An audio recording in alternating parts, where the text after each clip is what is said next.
Mike, sabi ni Ma'am Mona may bago daw tayong project sa Baguio. Yes, yung Moncello Crest. Actually, malapit lang siya sa Baguio. 10 minutes away lang sa Baguio. Nasa 15 minutes away lang siya sa SM Baguio City. Condotel ba yun or residential? Itong project ni DMC ay kakaiba ito. Bagong concept to. Kagaya ng naging successful na project namin sa Batangas, yung Solmera Coast. Ang concept na to ay business model concept. Paano ang kitaan dyan? So, papaano ka kikita dito? Since business model concept siya, hindi siya kagaya ng mga typical na condo ni DMCI, yung residential. Ito ay 5-star resort hotel. Ibig sabihin, merong mag-handle na operator. Ang kagandahan nito, wala ka nang iisipin sa pag-interior kasi kumpleto na to eh. Fully furnished na project to. Sa unit mo, kumpleto na, may appliances na, meron ng furniture. Wala ka nang iisipin sa pag-repair dahil si hotel operator na mismo ang magmamanage ng unit mo. Paano kung yung unit ko hindi mo occupy? Yun ang kagandahan ng concept na to. Kahit walang nag-rent or meron sa unit mo, meron ka pa ring shared income. Yun ang kagandahan nito dahil lahat ng room revenue ng building, yung mga lahat ng condotel unit, paghati-hatian yon. May shared income na tinatawag. May mga projected income sa unit owners at meron din sa hotel operator. Magkano ilalabas ko na pera dyan kung gusto ko mag-invest? Actually, wala kang ilalabas na malaking spot cash dito eh.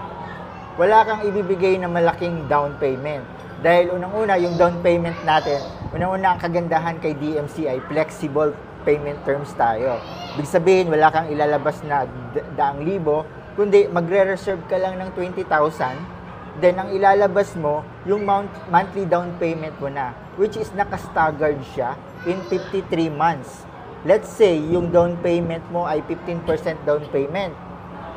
Let's say, ang inabot ng 15% is 1 million. Yung 1 million, staggered payment yon in 53 months. So, wala kang ilalabas ng malaking cash. After ng 53 months, yung 80% na balance mo ay sa bank loan or sa in-house financing. Nakalock-in ba tayo dyan? Or paano ko ma-occupy yung unit ko kung gusto kong i-occupy? Nakalock-in ka na 10 years for leasing. Ibig sabihin, hindi mo siya matitirhan ng 10 taon, nakalock-in yun kasi ipapaupa ni DMCI. Meron kang 30 nights na free nights. Ibig sabihin, yung 30 nights mo, magagamit mo yon sa loob ng 1 taon. Magagamit mo yon sa lahat ng project ni DMCI. Meron tayong existing project sa Boracay. Meron tayong project sa Solmera. Lahat ng leisure project, magagamit mo yung 30 nights mo. Hindi lang sa Baguio. Yun ang kagandahan nun. Paano kung gusto ko nang tirhan yung unit ko, ayaw ko na siyang i-condotel? Ganito, since naka-lock-in ka na 10 years, after 10 years naman, meron ka ng option ngayon na tirhan.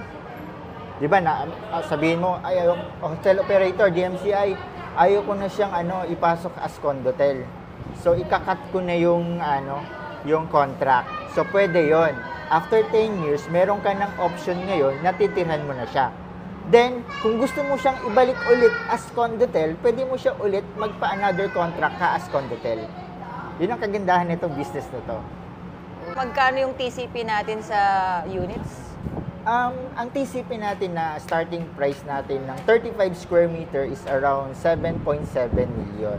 Pero, hindi mo naman, actually, technically, hindi mo naman siya babayaran ng ganong kalaki. Dahil unang-una, hindi ka naman magka-cash. Diba? Staggered payment naman tayo. At after nung turnover mo, mag-o-operate na ngayon yung operator.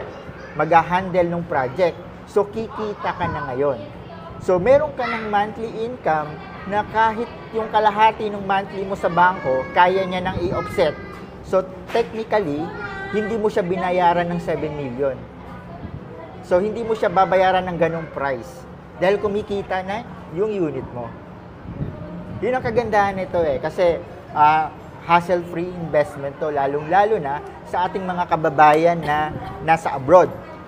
Kasi, pagka nasa abroad ka, yun ang wino-worry. Papaano na pagka uuwi na ako, ano yung maisip kong negosyo?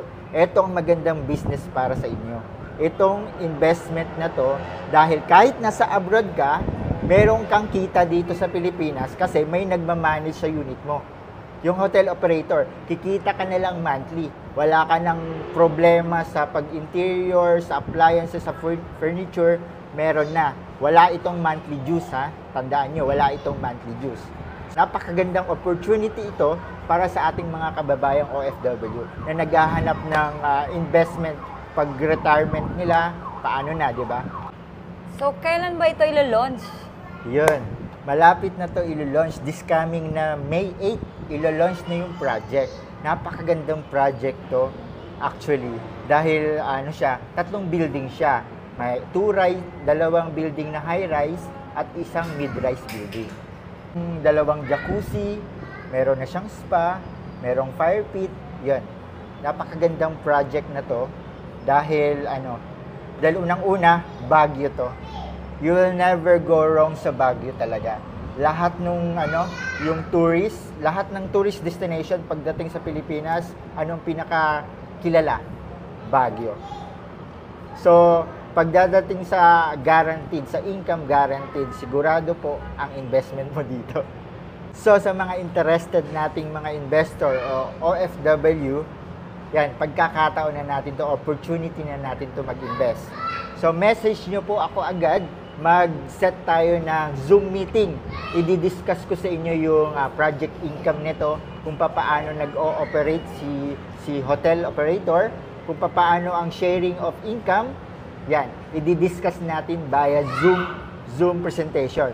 So, message nyo agad ako, magpa-book na tayo para ma-discuss natin ang buong details ng project. Para makasama tayo sa priority list na makakapili ng unit na gusto natin, mag-register na po kayo ngayon. Nandito sa taas yung registration link. Please click the link, then mag-fill out lang kayo para makasama kayo sa unang makakapili ng mga magagandang unit. Thank you. This is John Michael Lachica, your DMCI Homes in-house sales manager. And Juby Bingayan, your property consultant at DMCI Homes. See you at the Zoom meeting.